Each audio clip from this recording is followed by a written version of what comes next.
All right, this video is for Gary. I have your quad finished up. So this is the gnarly FPV, and the frame is called Subatomic.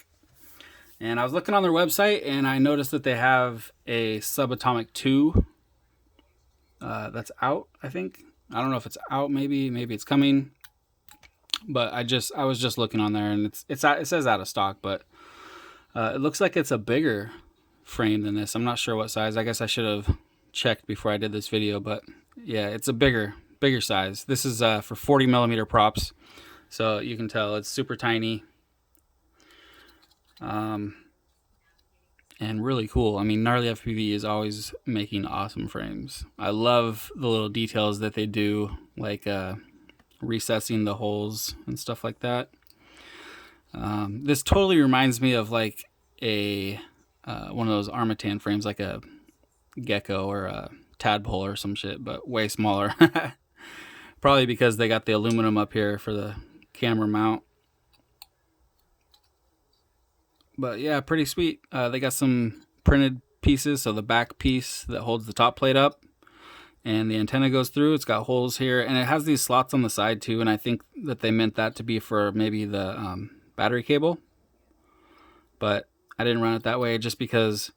So this is supposed to be for top mount battery, and when you have the battery up here, you don't have a lot of room. So if the XT30 was up here, you know, it'd be just getting pushed back by the battery, or it would be in the way for the battery.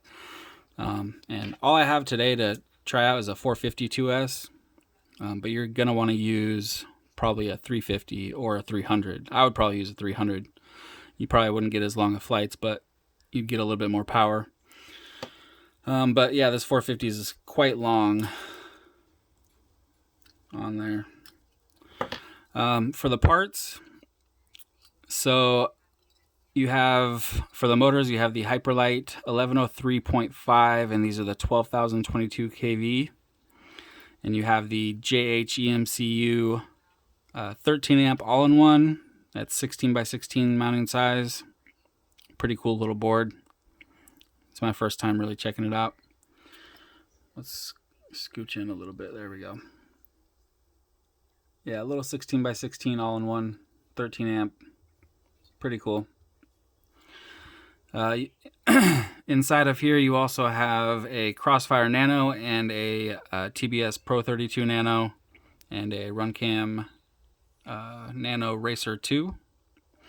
And on the camera, I ended up breaking the plug off and direct soldering just because it gave you a little bit more room, because that plug that came off the back of the camera was so long. I mean, it wasn't actually hitting the flight controller because I have the flight controller so low down. It wasn't going to hit it, but with just the plug. But once you have the actual cable plugged into it as well, then you got the cables coming out of it. It was going to be a little bit in the way. So this way, I just made it to where, you know, you'll be able to do whatever camera angle you want with no problems, and not have to worry about that crap. But I don't know if you can see. So I put the Crossfire Nano on the bottom, so the battery strap's kind of in the way, but you can see the bind button. Well, you can see the antenna right here. The bind button's directly behind it right there, in case you need to push it. You might not need to push it, but yeah, it's right there. It's pretty easy to get to. And then the VTX is on the bottom side of the top plate here, stuck to it. So there's a little bit of space in between the VTX and the receiver. On builds this small, it's really hard to try to keep the receiver, when you're using Crossfire mostly, keep the receiver away from the VTX to keep those black lines out of your video. So I did the best I could, and I'm pretty sure the video looks good, so we'll check here in a second. Pretty sweet little motors too. I like these.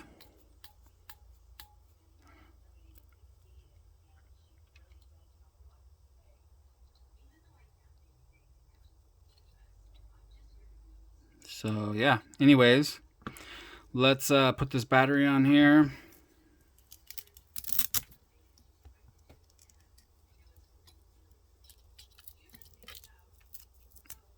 The other thing too is, I was saying with the the XT30 being up top there. See, it totally would have been in the way with this battery, but this battery is super long.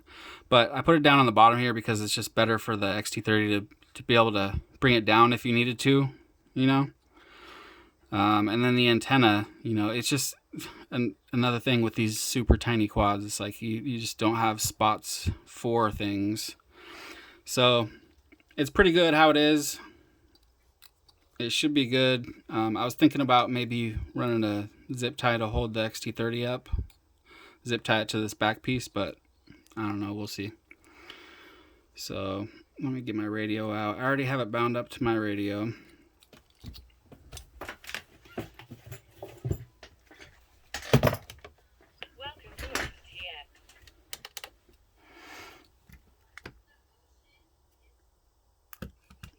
Alright.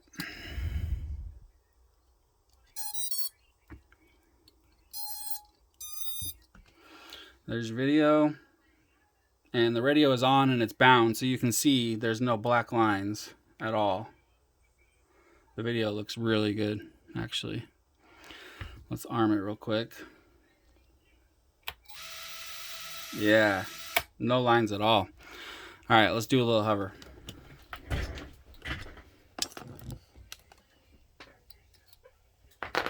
Here we go.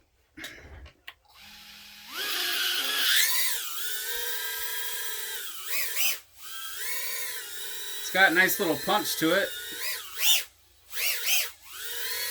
Nice and quiet. I can hear that it needs a little bit of a tune. It needs P lowered a little bit. Damn, that's got some nice punch.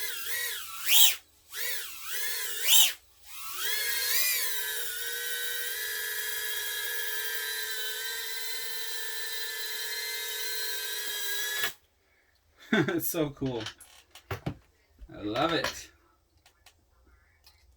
Alright, so anyways, that should do it. It looks like it's good to go. So, the battery strap that you sent was super long, so I swapped it out with this diatone one that I had. It's much smaller, so you're gonna save some weight, and you're not gonna have a long strap dangling down and stuff.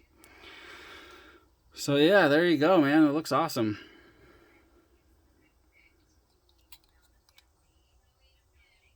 All right, I'll get it boxed up and shipped out, and I'll send you over tracking when I have it.